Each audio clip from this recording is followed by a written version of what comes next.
Olá amigos, tudo bem com vocês? Aqui estamos nós então, dando sequência, continuidade à nossa matéria de direito penal. Estamos na teoria geral do delito, estamos na culpabilidade e estamos falando do terceiro elemento da culpabilidade, que é a exigibilidade de conduta diversa. Existe a sua respectiva excludente, que nós chamamos de inexigibilidade de conduta diversa. Existem dois fundamentos no Código Penal, né? Existem duas situações, duas demonstrações no Código Penal, que é a coação moral irresistível e também a obediência hierárquica à ordem não manifestamente ilegal de superior hierárquico. Tá. Só que existe também um outro detalhe, pessoal, muito importante aqui, tá? Dentro da culpabilidade, dentro da exigibilidade de conduta diversa, nós temos também as chamadas causas supralegais. Vocês devem lembrar já, o que são causas supralegais? São causas que estão previstas fora do ordenamento legal, fora dos dispositivos legais. Vocês lembram que nós temos uma causa supralegal, por exemplo, de exclusão de ilicitude? Lembram disso? A causa supralegal é o consentimento do ofendido. E quanto à inexigibilidade de conduta diversa? Existem causas supralegais? Existem. Certo? Primeira coisa, a gente tem que ter em mente o seguinte: existe uma origem histórica dessas hipóteses.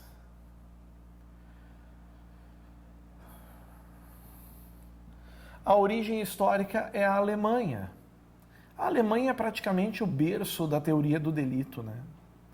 Os maiores criminalistas, os maiores penalistas são oriundos da Alemanha. E a Alemanha, no século XX,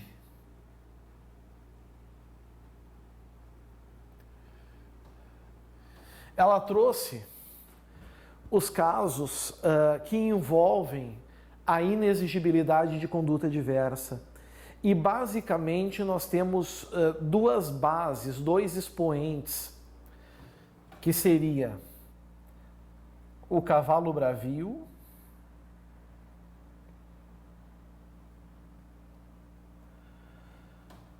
certo? O cavalo bravio e a parteira dos filhos de mineradores.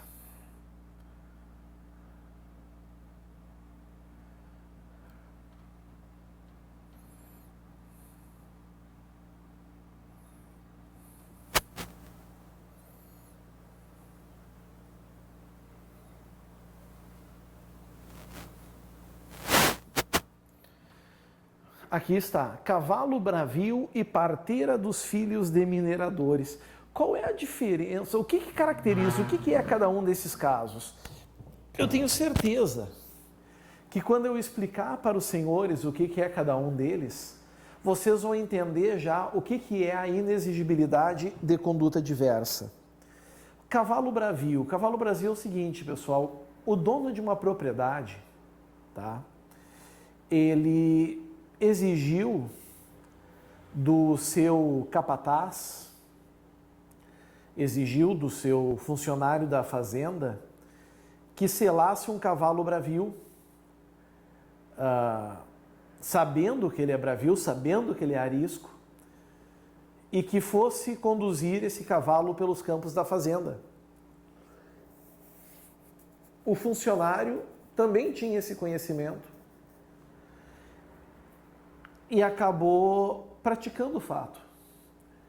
Selou o cavalo e o conduziu pelos campos, pelas estradas, vindo a atropelar um transeunte, uma pessoa que por ali estava, causando nessa pessoa graves lesões. Na época, aquilo foi a julgamento e se entendeu por bem que aquele empregado da fazenda não deveria ser punido pelo seu comportamento, porque ele foi tomado pelo medo efetivo de perder o seu emprego, né? Caso ele não selasse o cavalo e atendesse a ordem do patrão. Logo, ali se perguntou, a grande pergunta que se fez no caso concreto, mas vem cá, o funcionário podia praticar outra conduta? Se entendeu na época que até poderia. Ele poderia se recusar, certo? Ele poderia se recusar, ele poderia dizer, não, não vou fazer isso é extremamente perigoso, seja para mim, seja para terceiros. Mas a pergunta não era bem essa. A pergunta era exigível outro comportamento desse peão? Se podia exigir dele, era razoável exigir dele, porque se ele não cumpre, ele é demitido. E se entendeu ali que não podia o Estado exigir um comportamento diferente daquele sujeito.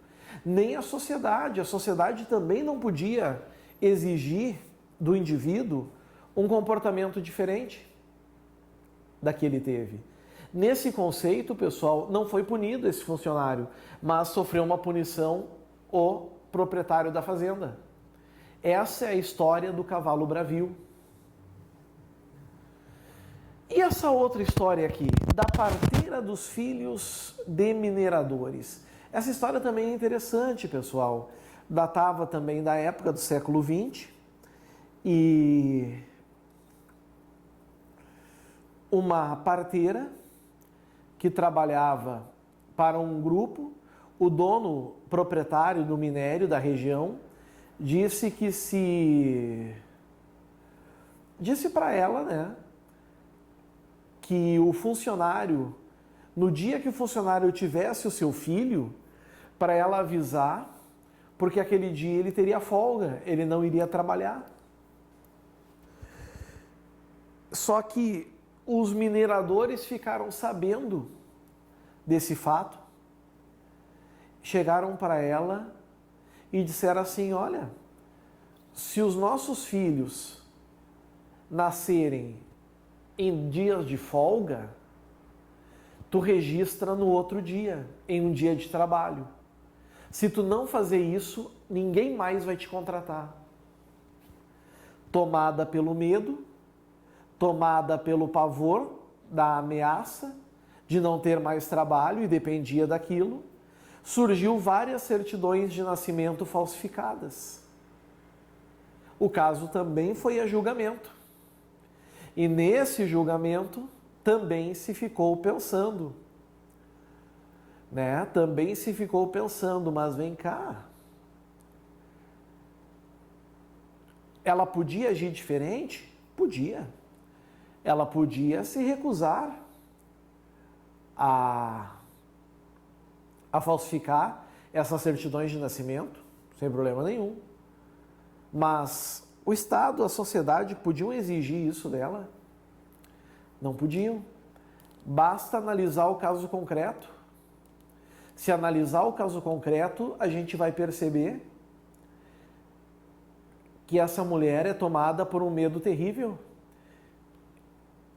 pelas consequências que isso vão advir, principalmente em uma época em que não era fácil mulher ter oportunidade de trabalho, a não ser esses trabalhos clássicos, como, por exemplo, de parteira. E ela ali não teria mais ninguém, né, para chamá-la. Certo? Se deram conta disso, pessoal? Muito bem. Mas isso é a origem histórica. Hoje, a situação atual.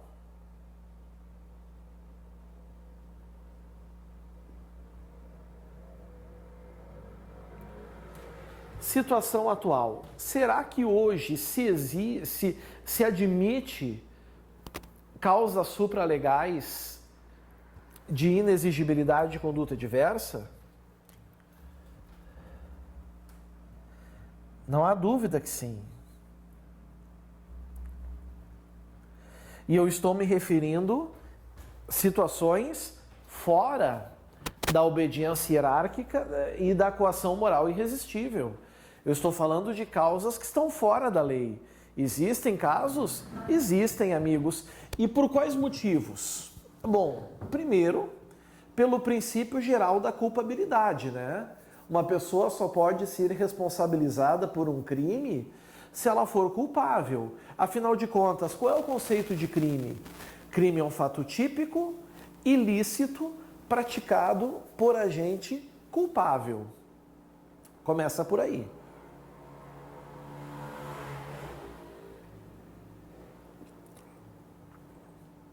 Segundo, nós temos aquela máxima, nulla crimen sine culpa, né? Nulla crimen sine culpa. Então, é claro que existem casos e casos. Por exemplo, a mãe vai buscar o seu filho em uma festa infantil. Está chegando lá e vê a casa que o filho está pegando fogo. Tem 3 crianças na janela, que é só a mãe puxar pelo braço que ela resgata as 3. O problema é que nenhuma das 3 é seu filho está num cômodo dentro da casa. O que a mãe faz então? Ela simplesmente desconsidera aquelas crianças ali e entra na casa atrás do seu filho, recuperando-o. As 3 crianças morrem. Muitos vão dizer que essa mãe agiu em estado de necessidade, sacrificando vida alheia para preservar do seu filho. Eu sou obrigado a concordar. Mas a gente tem que entender que esse estado de necessidade é qual mesmo? Exculpante. Por quê? Porque o bem e o direito sacrificado é maior do que o preservado. 3 vidas é maior que uma. O Estado não tolera que se sacrifique 3 vidas em desfavor de uma vida só. Então eu não posso considerar esse caso como uma excludente de ilicitude. Eu preciso trazer para o campo da culpabilidade. E aí, amigos, claro que essa mãe é imputável, maior de 18 anos. Ela é sã, mentalmente sã, o desenvolvimento é completo, não é retardado.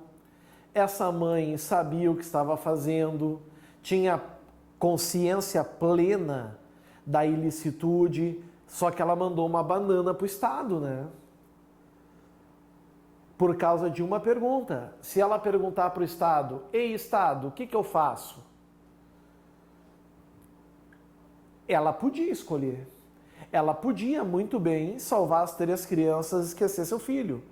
Mas eu pergunto, o Estado ou a sociedade podem exigir dessa mãe essa conduta, esse comportamento? Não. Então essa mãe vai ser absolvida exatamente pela inexigibilidade de conduta diversa. E nós não estamos falando aqui de obediência hierárquica ou coação moral irresistível. Nós não estamos falando de nenhum dos dois. Tem um filme com Macaulay Culkin, né? Anjo Mal, em que a mãe tem um filho adotivo, que é muito especial, querido, e um filho de sangue. E chega... Não é mais spoiler, porque já faz muitos anos. Mas chega o final, ela está lá num penhasco com os 2 e ela tem que obrigatoriamente sacrificar um pelo outro. Não tem como exigir um comportamento diferente dela, porque ela precisa preservar o seu filho. Se deram conta? Isso são casos de inexigibilidade de conduta diversa. Uma pessoa está num cativeiro e o ladrão, o sequestrador diz, eu vou carregar a arma agora para te matar. Vira as costas e começa a carregar a arma. O refém tem uma arma escondida e pelas costas dá um tiro no sequestrador, matando-o. Muita gente pensa que esse é um caso de legítima defesa, mas não é, porque o tiro foi pelas costas E a nossa doutrina e jurisprudência entendem que quando o tiro é pelas costas não há legítima defesa, porque o perigo não seria nem atual nem iminente. Claro, qual é o raciocínio que vem na nossa cabeça? Mas, poxa, deveria então esperar que o sequestrador se virasse para poder dar o tiro, para poder efetuar o disparo? Não. É só perguntar: Estado, o que eu poderia fazer? Eu poderia agir de outra forma? Até poderia, né? Mas é exigível? Não é exigível. Se deram conta? Isso são casos clássicos de inexigibilidade de conduta diversa. O salva-vidas, ele vê 3 pessoas se afogando no mar. Ele vai, nada até o local que está a primeira, resgata, traz para a margem sã e salva. Vai de novo, resgata a segunda pessoa, traz para a areia, sã e salva. Vai de novo, resgata a terceira pessoa, traz para a areia, sã e salva. Quando ele está indo resgatar a última, acho que até me passei, quando ele está indo resgatar a última, ele sente câimbras e sabe que não vai conseguir voltar com essa pessoa, ou volta ele, ou morre os dois. Então ele chega para a pessoa e diz: olha, eu não tenho uma boa notícia para te dar. Tchau, vira as costas, está voltando.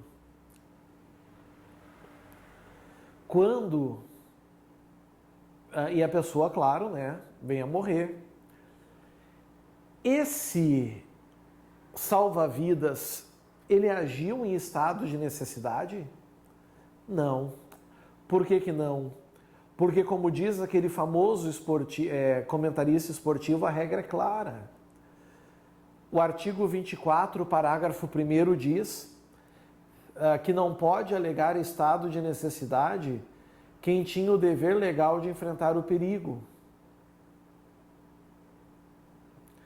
Dessa maneira, pessoal, a pergunta que se faz é: esse salva-vidas, ele tinha escolha? Nenhuma. A escolha dele era a própria vida.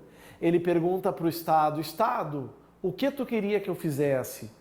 Se a resposta do Estado é: olha, tu tinha que dar tua vida, significa que essa pessoa está amparada, ela está abrangida por aquilo que a gente chama de inexigibilidade de conduta diversa. Certo? Bom,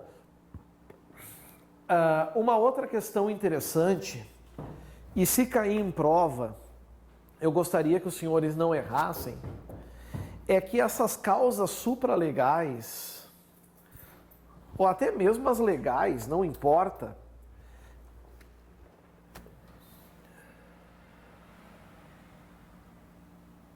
elas incidem em crimes dolosos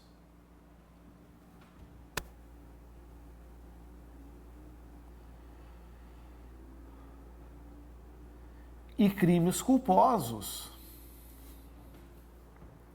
Crimes culposos, mais ainda. Existe um exemplo clássico, que é o exemplo da mãe, que é diarista, tem uma situação econômica muito significativa de forma negativa, né? Ela é muito paupérrima.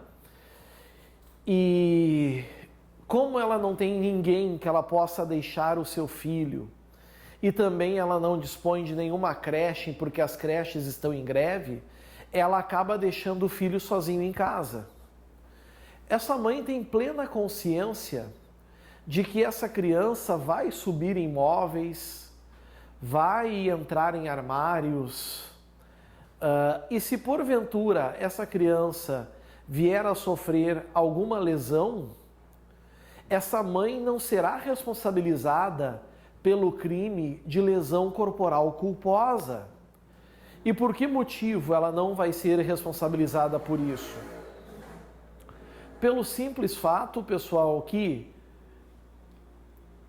o Estado e a sociedade não podiam exigir dessa mãe um comportamento diferente. Não tinha como exigir outra coisa. Então é muito comum em crimes culposos se usar da inexigibilidade de conduta diversa. O exemplo da mãe é o exemplo clássico. Mas os casos dolosos têm ganhado muita força, principalmente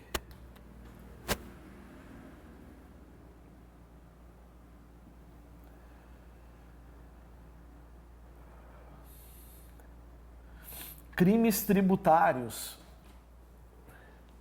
Já aconteceu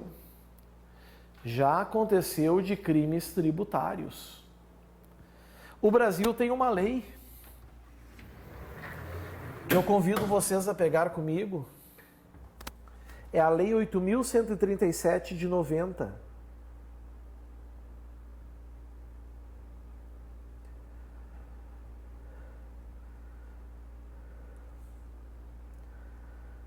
Vamos pegar ela.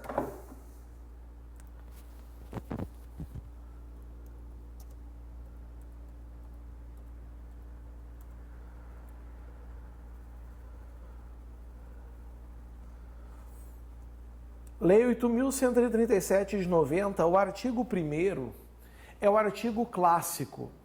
Pessoal, cuidado, tá? Muita gente pensa que o inadimplente tributário vai preso. Doce ilusão. Por quê?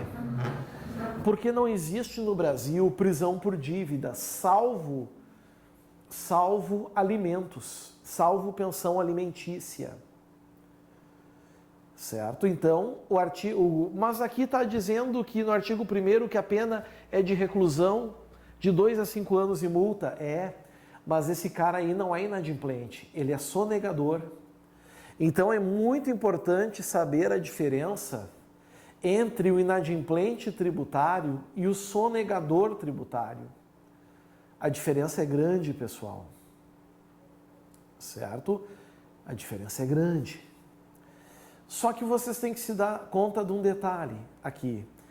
O inadimplente é aquele sujeito que deve o tributo, tá? Mas ele não paga, ou porque ele não tem condições econômicas para isso, ou ele simplesmente não quer pagar. Nesses casos, existem meios civis para se cobrar essa dívida. Mas não há cadeia. Não é caso de cadeia, não é caso de prisão. Ok? Já o sonegador, que é o do artigo 1º, tem 5 incisos, que é o modus operandi. Ou seja, ele busca ludibriar o fisco, enganar o fisco, usar de fraude. Esse é o sonegador.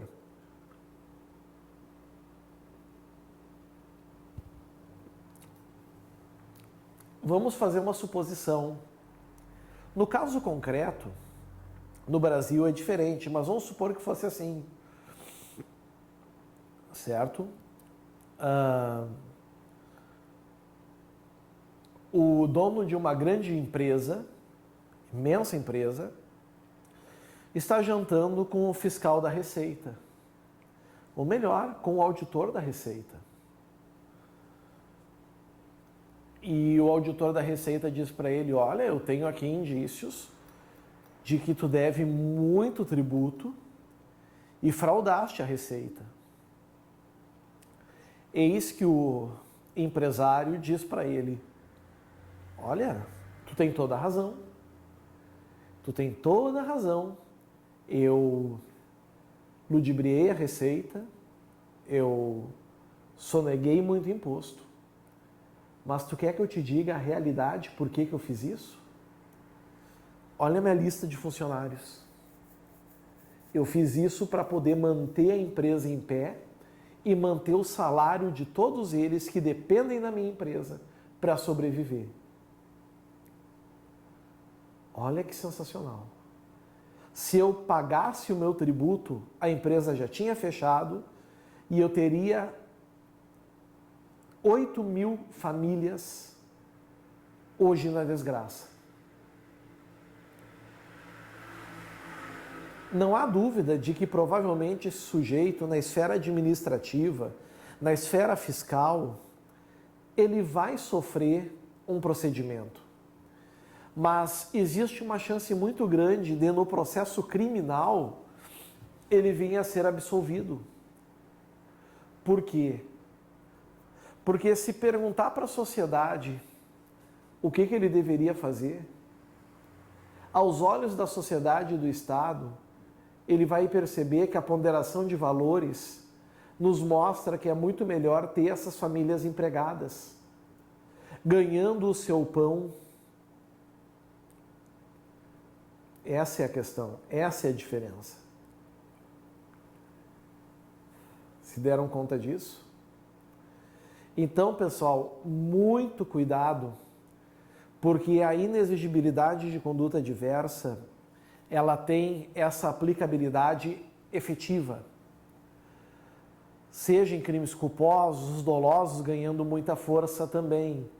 Mas tudo isso que eu trouxe para vocês, tudo isso que eu mostrei para vocês, são situações supralegais. Ou seja, são situações que a doutrina traz como exemplo, que a jurisprudência também nos aceita. Mas não são casos previstos na lei. Os casos previstos na lei que nós temos são apenas dois. É a coação moral irresistível e também a obediência hierárquica. Certinho?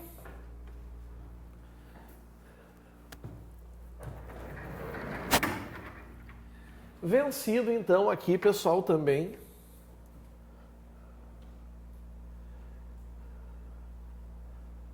o item número 2.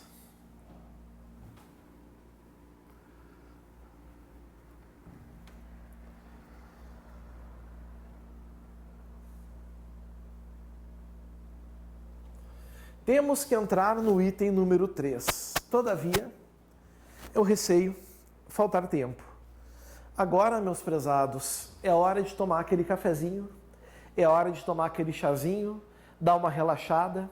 E aí sim, daqui a uns minutinhos estamos de volta para darmos continuidade de onde nós paramos. Ok? Muito bem, até daqui a pouco. Valeu, tchau, tchau.